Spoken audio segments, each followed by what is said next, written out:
Hey everybody, welcome to Java Chat. My name's Coffee with Mike, and I have the distinct pleasure of interviewing to that side. I got to remember that everything's always in reverse. To your left, my right, or my left, your whatever. Mark Willis, certified financial planner, who is an expert in this field. And the reason that I brought him on is because a lot of you guys have been kind of wondering, with everything that's happening right now, and the condition of the markets, what we've been seeing with what's happening in finance and mortgage and investing and on and on and on. There's a lot of questions, and a lot of the questions revolve around what are we to expect. I've had a few people tell me that, we're looking at another deal where their 401k is going to become a 301k, and what's the future of that, and where do I put my money next? And we watched Wells Fargo take a nosedive. My buddy called me up and said, "Short the banks quick," and I went, "Huh?" And then watched them tank.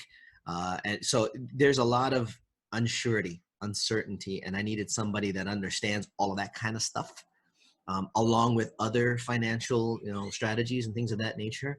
And I found Mark, and Mark was kind enough to come and join us today. So I'm going to say good morning, sir. Thank you for joining me on Java Chat for a cup of Java. And Mike. if you wouldn't mind, while I take a sip, why don't you give the gang a little bit of background on you? Sure. My name is Mark Willis.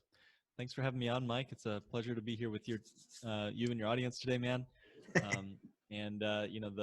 Sometimes the best thing to do is just kind of start with a failure of mine. I feel like my biggest failures and shortcomings started right when I got out of college. We had 6 figures of student loan debt in 2008 when lots of people were hiring. Let me tell you, It was a great time of life to be getting into the workforce. Yeah. We had no plan to pay that debt off. 120 grand in debt. No plan to pay it off. No job, Familiar. So, yeah, Familiar. I've been there.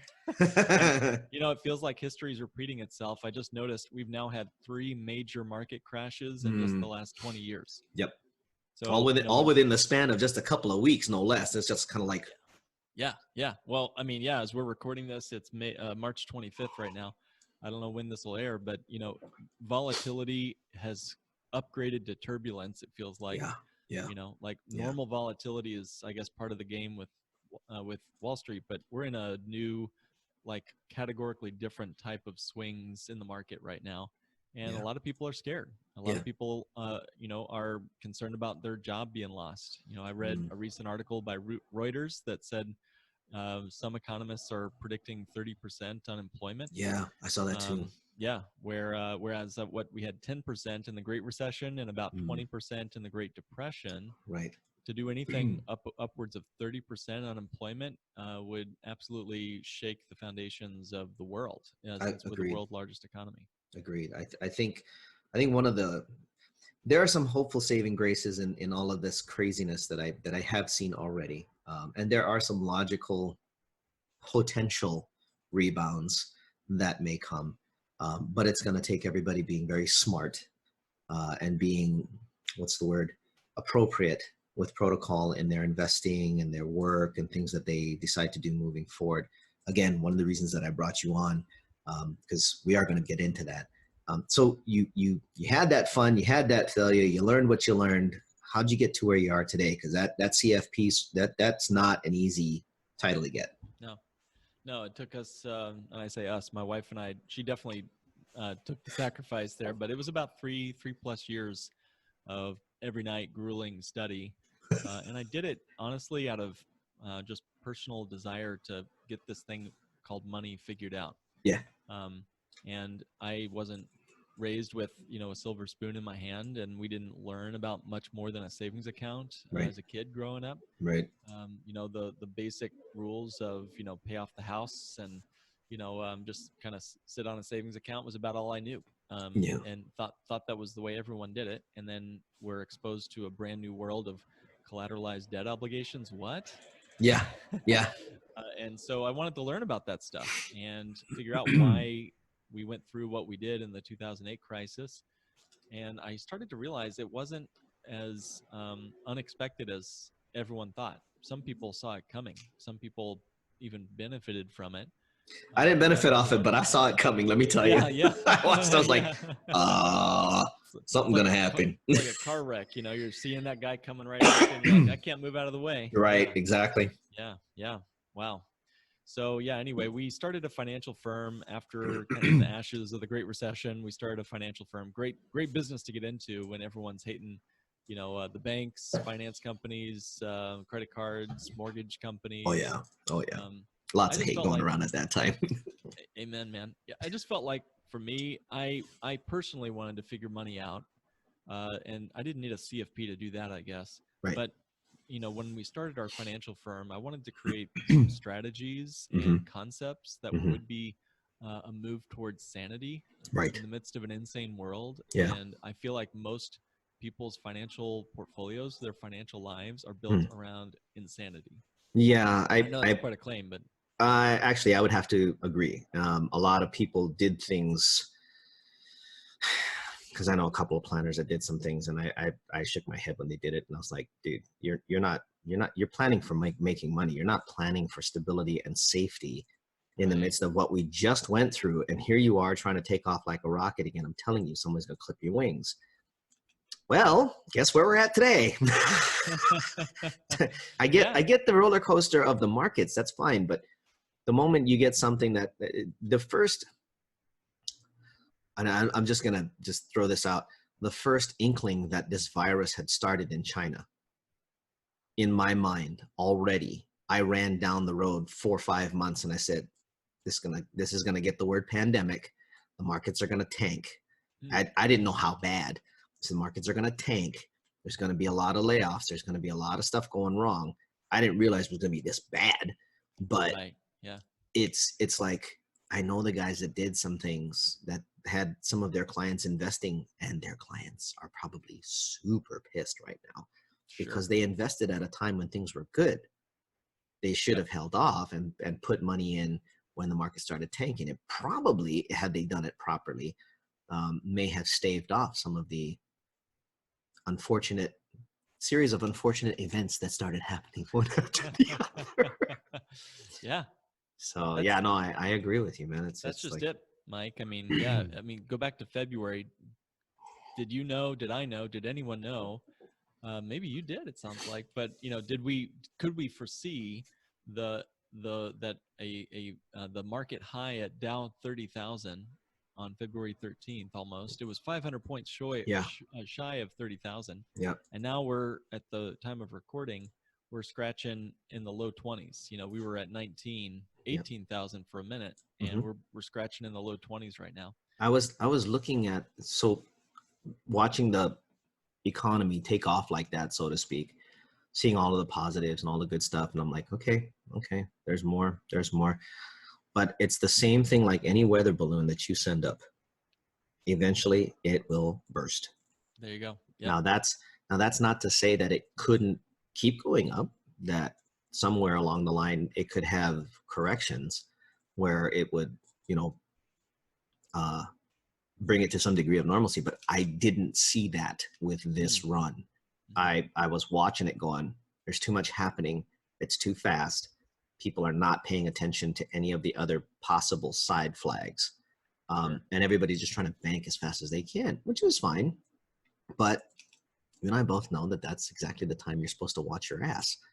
Yeah. Um, Yep. and I don't think anybody was. I honestly didn't. So when the first hit came, I said, okay, so long as we don't hit that third 15-minute break, which was that first day, we had two. We almost hit that third one. I was really worried that day, our first Mm-hmm. tumble. Um, my buddy used to work on Wall Street. He worked on M&As for Prudential. And I have another one. He used to work for another branch, and we were both sitting online. She's in Europe, and we're both sitting online looking at each other going, they hit that third break, we got another Black Monday or Friday or whatever day Mm-hmm. it was. And she's Yeah. like, let's hope that doesn't happen, because that would be a shit run. And that's, Yeah.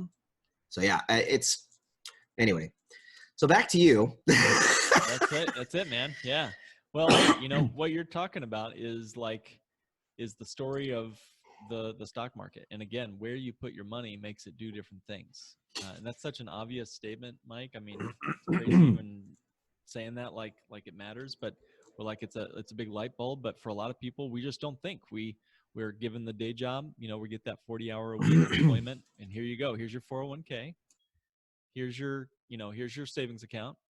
And just out of nowhere, we go through 40 years and we make it to retirement, and wait, I thought we would have had a lot more in our account by then. I thought we would have had a whole lot more than we do. Which begs the question: did we that point? Did we really hit retirement? Right. Mm-hmm. Mm-hmm. I mean, we have how many different types of financial instruments to invest in, besides the one that our W-2 supposedly takes care of us with? Yeah, I counted it up when we were doing the CFP training and everything, and it was about 450 financial Isn't that vehicles. insane? Yeah. I mean, hedge fund, savings account, real estate, dynastic trusts, raw land. I mean, 401ks. It's surprising to a lot of people, Mike. The 401k is not even old enough to retire, and yet Never where we all put our was. money. Never was. And that's because I've sat with friends who are also CFPs, and I've asked them, I've said, is a 401k a good investment? They looked at me and they went, for what? For the guy who sells it to you. Yeah, maybe. Exactly. They said, if you really want to be able to retire, you need to be thinking about real estate, you need to be thinking about annuities, you need to be thinking about, the infinite banking style life, is like whole life, and doing that, fully funding, blah, blah, blah. And I'm looking at them going, okay, you just went over my head, B52, about 15 different times. What the hell are you talking about? In fact, tax deferred retirements, those can be time bombs, and I'd love your opinion on why. Mm-hmm. Yeah. Can you explain that one to people? Because I think a lot of people think it's a great idea, and to some degree it might be, but I mean, we're in one of those situations right now, aren't we? Yeah. Well, I mean, and forgive me, Mike, I don't know. Do we have video sharing? Should I just talk? You're welcome to you're welcome. You'll be able to talk it if you want to share, dude. Okay. Because this will be on YouTube too. All right. So.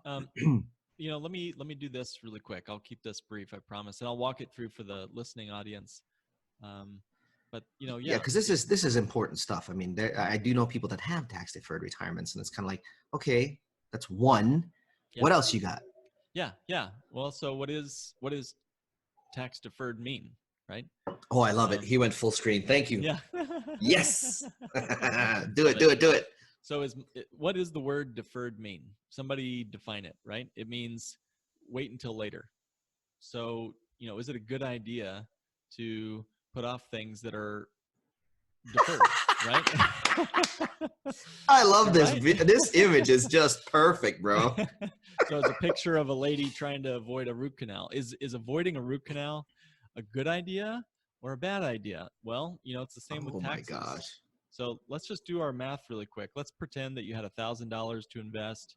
Would it make more sense to defer, i.e. postpone, or to get that money in a after-tax environment and then get the money out tax-free? So let's say you were in a 20% tax bracket, your money's growing at 10% a year. Right. Let's say over a 10-year period. It really doesn't matter what your numbers are, guys. Right. The math is still the same. Right. So, over like the first year, right? Tax deferred means you pay no income tax when you put the money in. Right. And then tax free means you get the money out tax free, but you paid your taxes getting into it. So like a Roth IRA. Right. So, let's just say in the beginning, you put $1,000 in the tax deferred bucket. You got $1,000. You didn't pay any taxes on that money. Good for you. Wonderful. On the tax free side, you did pay your taxes. So that's 20%. So $200 gone right away. So right away, you're only able to invest $800. And the average financial advisor would tell you, oh, hey, your tax deferred plan has more money to compound and grow. It's got $1,000, not 800. You're going to do better in the tax deferred plan, right? So you're obviously better off doing tax deferred. Well, what about over the next, 10 years? After 10 years, the tax deferred bucket has almost $2,600. The tax free bucket only has $2,000. So obviously the winner is clear, right? Tax deferred money grows better than tax free. Well, wait a minute. Don't forget, you had to pay your taxes when you got the money out of that tax deferred bucket, which is exactly equal to your tax free bucket. It becomes, when do you want to get hit? Because it's pay now or pay later when it comes to the There you tax go. man. And Yeah. I don't think a lot of people get that part. Mhm. I think and this goes back to, where's the fiduciary responsibility on some of the guys that are out there telling people, oh, your tax deferred is going to make you more money. No, it's not. No, it's not. It really doesn't matter, guys. It doesn't matter if your money is tax deferred or tax free. What only really counts is our tax is going to be higher in the future or lower in the future. And that's really I just got off the phone call with a question, with that question to a person. We were discussing their finances and reviewing what they think. Right. And it doesn't matter who's in the White House. It doesn't matter who Congress, I don't care if you voted for the guy or not. Has It nothing to do with matters. politics. There you go, man. It does if not. if your taxes are even 1% higher in the future, then it would have made more sense to pay your taxes today than 30 years, Then 20 later. years, 10 years. Yeah, because 30, 20 years from now, you're not actively making any income. Yeah. You're losing that money that you thought you had. It doesn't do you any good. Now, Yep. And that's just one tool. I mean, if you're only depending on that one tool, you're already shooting yourself in the foot long term anyway. Way I kind of look at it too, Mike, is imagine you're out trick-or-treating and you're collecting candy, and if you're like me, you were the nerd in the neighborhood, and so the bullies would come up to you before you went out. Let's imagine a scenario where you're approached by some bullies and they tell you, hey kiddo, we're going to take some of that candy from you when you get back home. And you say, oh, that sucks, but hey, wait a minute, how much are you going to take? And they look at each other and they say, well, we'll vote on that once you get back. And that's exactly how the 401k works. It is. Right? So your congressmen and women haven't yet decided how much of your 401k they own yet. That, and that's so I don't do politics on my podcast. However, this does beg the slight opinion that if you think for 1 second they're not trying to figure out how to get into it, you're more blind than you think. Well, if the government creates a financial vehicle that gives you a tax break today, and they wrote the rule, they're counting on you making a lot more. Yeah. Yeah. Cheers. Yeah. So anyway, I agree about politics. Again, I don't care who it is, what their label says, what animal they represent, donkey or elephant. What matters is, do you know and do you care where you put your money, and do you want access to it, and do you want it without restrictions? And that's really where the infinite banking concept comes in. That's where I love that concept. Amazing. Yeah, you put your money in places that you believe in, and that you can control and you understand. Everything else is details. Which brings a good question. On average, for the average middle class American who may have a 401k, just as a thought, what other kinds of smart investments can they make considering what we're dealing with right now? Yeah, I would say it's all about asset class. So you can have your 401k basically in retail investments. Yeah, that's what most of them are these days, if I remember correctly. Yeah. Okay. You're totally right, Mike. Yeah. Okay. So target date funds, ETFs, mutual funds. Mainly. It's all just kind of it's retail investments. If you go to the mall, you're going to pay retail prices. If you go to your 401k, you're going to pay retail prices. Yep. So I typically recommend folks get the company match if the company is going to match them. Right. And which makes sense. Look outside your 401k for any additional yield opportunities. And there's a lot of opportunity right now in our world as the market shows itself bare and we're losing money. So what should we expect as far as what's going on right now? I mean, we still have a roller coaster, obviously, but what can people expect as far as returns when it comes to investing and what's going on in the markets and stuff like that? That's a really smart question, Mike. Is it okay if I share my screen one more time? Go for it, dude. Is that all right? That's why I got you. Right on. You wouldn't have a CFP if you didn't have a few numbers. So again, I'll try to read this in a way that makes sense for the listening audience.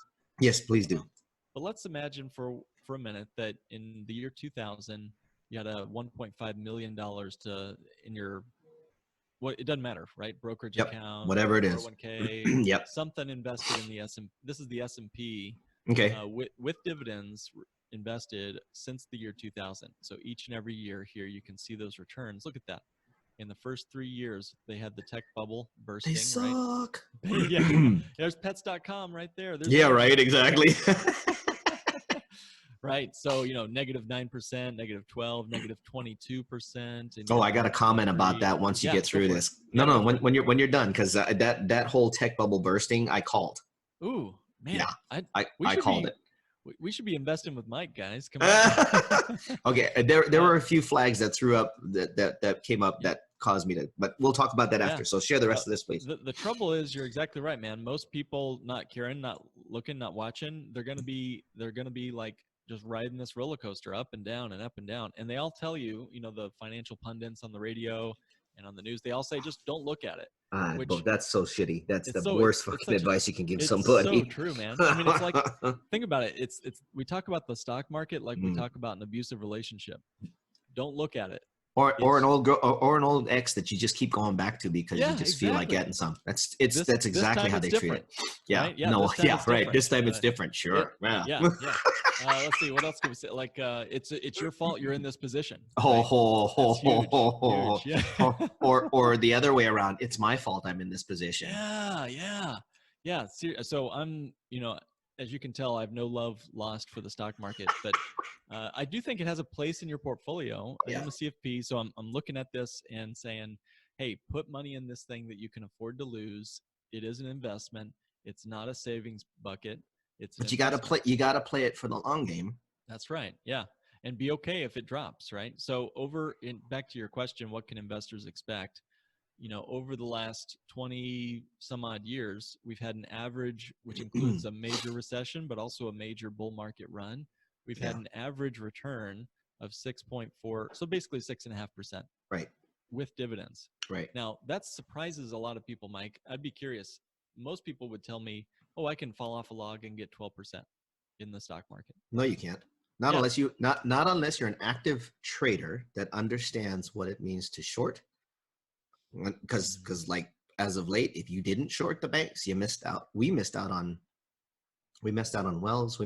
Chris, who was the other one we were told that we should have shorted? That other stock. Do you remember? Oh, he's got stuff in his ears. Sorry. I'm a business partner here too. We've missed out on a couple of shorts because we know how to do it. We just didn't catch it in time. I mean, you're talking about Boeing that was $300 some odd a share, dropping down to like 96. Somebody made money on that. Somebody made bank on that short. So unless you understand that stuff, not a chance. If you're riding an index fund for 20 years. Oh yeah, good luck. Yeah, you ain't getting 12. You ain't never getting 12 on it. Hell no, you ain't getting an index. No, that's right. No, not gonna happen. Now we both probably know the name of the famous radio host who's on the show every day. His last name rhymes with Samzy. Oh yeah. Yep. We know what 12%, that is. 12%, no problem. Here we are. We're looking at the math. This is before fees. This is before taxes. The average annual investor. Fees. Yeah. Fees. There goes about 1.5 points right there. Fees. Mm-hmm.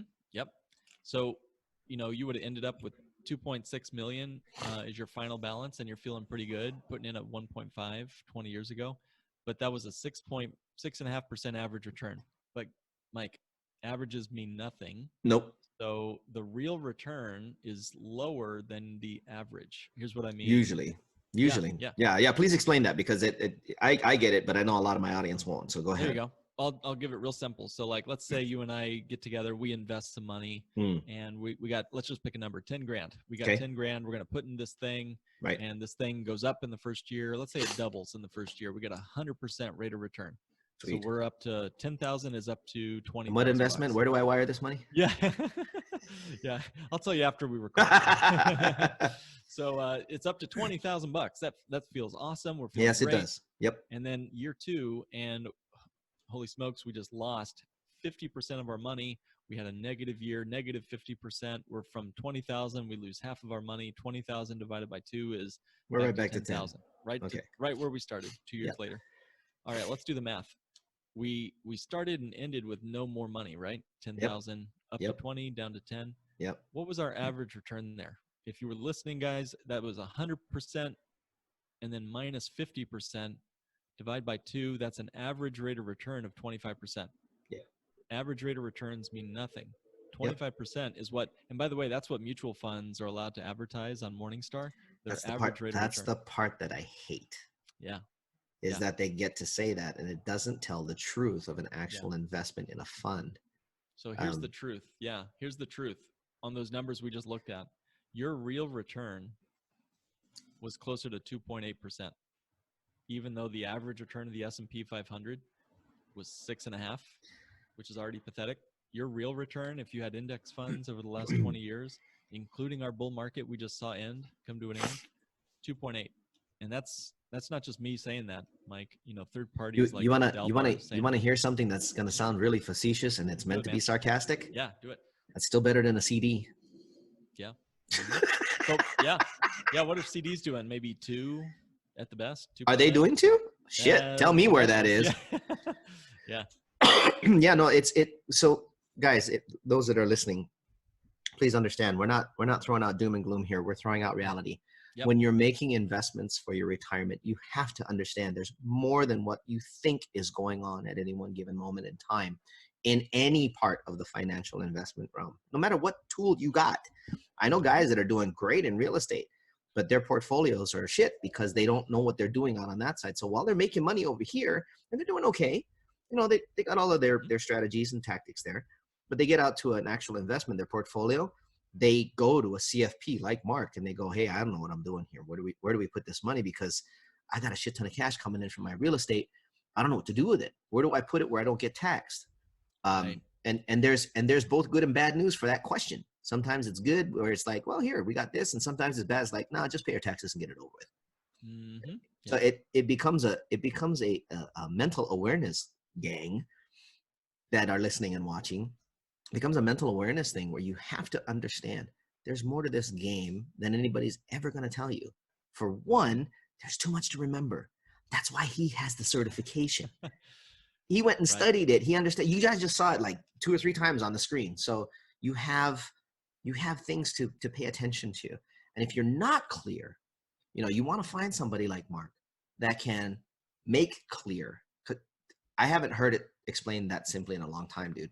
I mean, most guys, they start getting it all. Oh, well, there's these financial formulas and stuff. I'm like, dude, stop the bullshit. Give them the real. And you just did. I had a question for you, and it came off of your sample questions too. Guys, I a lot of times I ask for one sheets from my guests because they usually have good questions. There it is. Why is self-banking better than traditional banking? And let me frame this real quick. Guys, we all have bank accounts. Necessary to hold our money. I get it. However, when you go to the bank and the bank gives you only 2% in interest and charges you 6 or 7 for a mortgage, who's making out? Mm-hmm. Yeah. And if there was a way that you could do it where the arbitrage is in your favor, in other words, the money that's being made is by you rather than the bank, wouldn't that be smarter? Right on. So I'm going to frame it like that. Why would self-banking be a better idea than traditional banking, even though we need to have some of it anyway? Mm-hmm. Man, yeah. Well, so it kind of goes back to where you put your money makes you do different things, Mike. You know, again, I'm not here to rail on one asset class or whatever. No. You know, let's talk about, you know, the smallest hinge that can swing the biggest door in your financial life. You know, if you could do one thing with your money, and by doing that one thing, you'd make the rest of your financial life either easier or unnecessary, would you do that one thing? Right? Hell yeah. Yeah, me too. Yeah. However, how many people actually do it because they're unclear as to what it actually is? Right. Because a lot of it sounds too good to be true.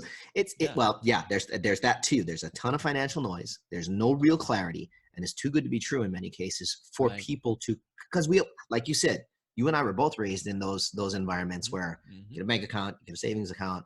Yep. And nobody taught us about credit or balancing a check. Well, I learned about checkbooks, but my only balance was on my finger. It never really. There you go.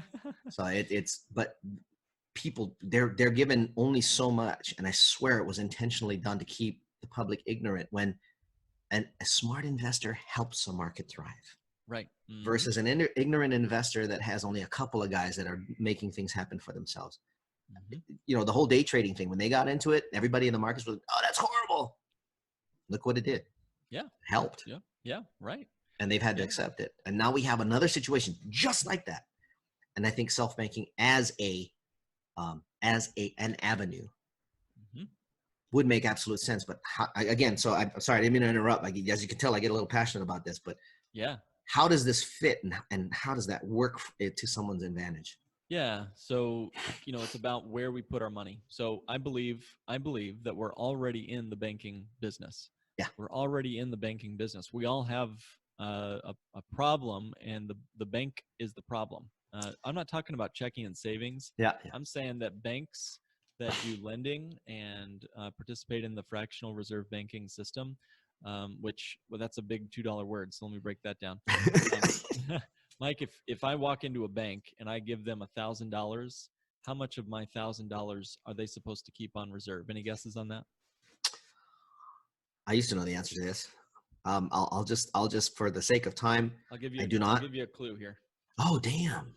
Yeah, as of last week, actually, it's now $0 has to be kept on reserve. As of last week, the Federal Reserve lowered the reserve requirements to 0. That's right, they did. That was the case. Even a year ago, it was no. Credit unions wouldn't need more than about 2%, and big banks needed close to 10. So out of my $1,000, last year they would have had about $100 of my money on their books. Yeah. Where did the other $900 go? Probably back out. Lending. Yeah, back out in a mortgage, and the guy behind me in line needed a loan, right? Yeah.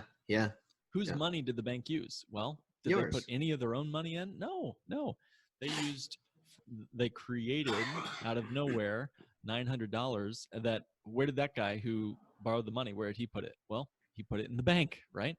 And then what do? They repeat the process, and you can do this about 10 to 11 times before you're out of real dollars, right? And the bank is getting incredible infinite returns off that. So, we already are in the banking business, and even if you pay cash for everything, you're still part of the banking problem. Sure. So I would say that self-banking is the solution here. We all need to buy things in life. Right. Now, I could care less what your 401k did last year. I'm sorry if you lost money this year, but more importantly, buying things is something we all do, whether you're a business owner needing inventory or capital, whether you're a family needing to get your kid through college or pay off a car or whatever, pay off your house. We all have to buy stuff. That's just, part of life. How do you buy that thing? Whatever it is? That matters more to me than what your rate of return was in the stock market, because the average American spends about a third of their life savings. According to the U.S. Commerce Bureau, Mike, the average American spends 35.5% of their income just to service their debts. Good Lord. Yeah. So if you could recapture that 35.5%, or even half that, and let that be your own banking system, if you could let that money flow back into your own wealth-generating assets rather than going to a bank down the street, it's possible. Banks don't have a monopoly on the function of banking. Banks are nouns, but you also have the verb. You can bank on yourself. You can be your own source of financing and recapture all that money you're throwing at the banks. That's why they have the biggest building in town, right? That's why they have their grip on the economy and politics and everything else. Right. So self-banking is learning to take control, bringing back in-house what it means to be a banker and to do the banking function in your life. Okay, so guys, without getting into super technical stuff, because we think it's a simple way because we understand it, we know it, but there is a little bit of education that goes along with what he's talking about. And if you want to learn more, there's one great way to go learn it, and that's go follow him. Well, thanks. The man's got info. Obviously, we've been sitting here talking about finance and investing for, I don't know, damn near an hour. Holy cow, we're almost there, brother. And thank you for hanging out with me and sticking around, guys. I want to give you some information about him real quick. He's on Twitter. It's at Lake Growth, LakeGrowth. You can also find him on Facebook under that same thing, and I'm assuming that's your business page. Okay, cool. Yep. You can find him on LinkedIn. He's there. Just go look for Mark Willis. It's also under Mark Lake Growth. Once after you did linkedin.com/in/Mark Lake Growth, and then you'll find him there. He's got a website. It's I guess I'll NY. make it simple for you. I'll make it simple for you. If you guys love listening to podcasts, Oh, there it is. Yeah. yeah, if you love listening to podcasts, go to notyouraverageFinancialPodcast.com. Cool. There it that's is. the website. Or go to, and the best way to reach me if you can't remember anything else is just go straight to this website, freedomfromwallstreet.com. Freedomfromwallstreet.com is Well, there's no sarcasm in that one, is there? yeah. No, nothing facetious in that Yeah. that's Yeah. freaking awesome, man. You can connect with us, either me or one of my colleagues. Happy to chat. No cost. We don't bite. I promise. If you want to date me first, we have that podcast link right on that freedomfromwallstreet.com website. We'll take you right there. I would suggest to any of you that are listening or watching here on YouTube that you go check out his podcast. Just in this little amount of time that we've had, I've already learned a bunch, and I got a few gold nuggets that I didn't know before. So, and as you can tell, I'm not exactly ignorant of what goes on in the marketplace. Yeah, you know what you're talking about. You called a couple of crashes. Yeah, I wanted to tell you about that. I wanted to tell you about that. So I had a financial blog in 2006 at the urging of a couple of people that said, you knew about the tech crash coming before it hit. And I was like, no, I was kind of in the middle of it getting ready to fall, but the flags were there. Mm-hmm. I said, but that wasn't the interesting part. It's where the money went, because money doesn't stop flowing. Mm-hmm. It just leaves a certain industry and vertical channel. He said, when it left tech, where did it go? I said, well, it went in probably one of the places that people least expected it to go, mining. Mm. And I thought about that, and I was like, how the hell did mining end up banking like that? The money had to go someplace solid. It had to go someplace safe. Mm-hmm. Mining is, I guess, still considered a safer investment, even though mines run out of gold and palladium and diamonds and all that kind of stuff. Yeah, it's still speculative, yeah. and by and far. We have two major mining companies here, Barrick and Newmont, and they're constantly. It's funny. Elko County, which is up in the northeast side of the state, is the county that has the miners that live, but they work in Eureka next door, which is where all of the gold and everything's being found. Newmont is the latest. They found a vein that they estimated 1 million ounces. Wow. It's one hell of a vein. The last vein that was found was by Barrick. It was only 200,000 ounces. What's interesting to me is they share the workforce. Literally, one takes a break while the other one works. So right now, the miners that are working over in the Newmont mine are the same guys that were just over with Barrick just about 1.5 years ago. And it's really mind-boggling to me that it's like that. But again, they have their own operation stuff. And again, it's mining. It doesn't stop. Yeah. So it seemed like a more solid investment as far as, buying a stock or something of that nature. They've had fairly even returns. They don't do the big jump up and down unless it has to do with the price of gold or silver, whatever they're mining. So when I saw that, I was like, yeah, we're going to see a shift. The river's going to move. And thinking about us as, I bet mining. I said, I bet. I was guessing. I said, I bet mining. And it went. And I was like, oh, shit. And everybody started. I literally had economists calling me out of the freaking blue going, who are you? And I said, I'm nobody. I don't even have a certification. But if you watch what's going on in the freaking markets, it's kind of plain to see if you're really paying attention. So yeah, I right now, I probably couldn't call it to save my life because there's just too many variables playing out right now. Pretty muddy waters right now. Pretty? I'd say very. And it's probably going to sit this way. This I can call. It's probably going to be muddy for the next year or two. Easy. Only because of the amount of recovery that's going to be needed. Oh, I was talking to you earlier about one of the hopeful things about the recovery. Yes, 30% would cause us one hell of a depression. But the money's not gone. The money is on hold because of a natural disaster. It's not that the markets and the money's disappeared. In fact, there's way too much money as it is because they keep pushing more paper out. But the money's there. It's just sitting. It's waiting to be moved.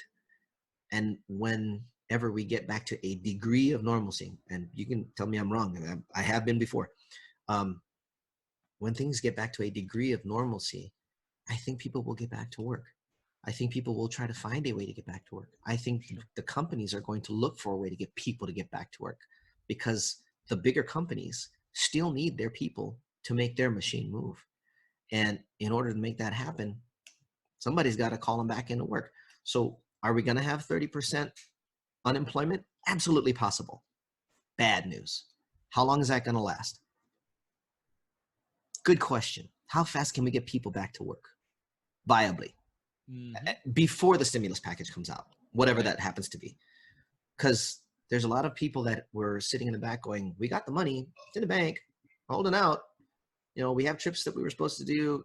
Las Vegas is absolutely closed right now. I mean, Green Valley, which is around the corner from me, lost 6 groups in 1 month. So everybody's gone except for security. Obviously, they're watching the property, but everybody's gone. What happens when it's time to come back to work? How are they going to do that? How are they going to manage that? How long will that take? And how long will it take to get back to normalcy? So to me, that's a positive. Sure. I see that as, we got a shot here, guys. Hopefully no one screws it up. You know, there's going to be something to do. So when you're looking at something like that, in the midst of this going on right now, and the 401 taking a tank, and I'll ask this as the last financial question, if you will. In fact, I think this was also on here. What does it, how can people meet their financial goals without taking unnecessary risks? Because right now, I guarantee you there are some fear mongers out there going, well, you're going to need to do this and you're going to need to do that. And it's going to be like, what? Right. How do you avoid that? Yeah, well, thank you for everything you said there, Mike. That's awesome. And I totally agree with you about the roller coaster that we might be entering into now. Yeah.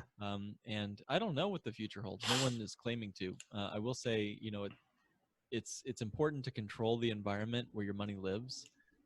You know, if we're all locked up in our house, then they tell you find ways to control your environment so you don't go nuts. You know, do push-ups every day, or you know, eat a home cooked meal. Do something to not go nuts if you're in lockdown mode, like some of the states are as we're recording this. Same is true with your money. You know, I've met more people who had all their money tied up in their house value and their 401k, and almost nothing in liquid cash. And that means no options. None. If you lose your job, talking to a guy yesterday, he works for one of the major airlines, about to lose his job, worked there for over a decade. And, you know, literally all of his money is in his house, the drywall of his house, you know? That's not good. That's so not good. Nope. Who's going to give him a cash out refinance after he loses a job, right? Nobody. Banks don't lend when you need it. What's that old quote? Mark Twain says, a banker is a fellow who lends you his umbrella when the sun is shining, but wants it back as soon as it starts to rain. Yep, that's exactly right. Right? So the key here, and to your point, we talked at the beginning of this episode about financial sanity. So put your money in places that keep you sane, no matter what is going on the news. Take a breath, breathe through your nose. You know, this too will pass. Find places, and we use the bank on yourself for infinite banking concept ourselves, my wife and I and our clients, to make sure that our money is there when we need it. Not a single dollar has left our accounts since this whole thing started a month ago. In fact, we've had some dividends paid to us. You know, all of our money is liquid, accessible to us. It's not tied up. It's not beholden to a 401k where we got to wait till we're 59 and whatever a half. Right. It's our cash, right? We can use it, right? Yeah, exactly. So, you know, thinking sanely and thinking critically about, hey, you know, what are our options? What are our options for where we're going to put our money? And then, you know, thinking strategically about taking necessary risks. I think, you know, walking out the door is a necessary risk. If you're going to go, you know, meet a client or start a business, you got to take some necessary risk. Who's here saying you have to take unnecessary risks? Where is it written that you have to put your money in places that you can't control just to retire? It's not a law that you have to put your money into things that tank when the market tanks. Well, and that's the best part too, is taking the time to educate yourself. If you do see something that looks enticing, if it's too good to be true, I'd go digging even deeper. But if it looks stable enough, make sure you know enough about it to be the sane investor, rather than the one that looks insane just because they're throwing money all over the place. You don't want to do that either. So that's, dude, sage advice. Appreciate that. Right on. Guys, you are listening to Java Chat with Coffee with Mike and Mark Willis, CFP, a gentleman that has Lake Growth Financial. Where are you out of, man? Chicago. No, where? Yeah, downtown. downtown. Nice. Yeah. Yeah. One of my favorite cities to visit. Yeah, I used to be up there in the summer all the time. Right on. And you're there near Green Valley, you say? Is that Colorado? No, Green Valley is an area in South Las Vegas.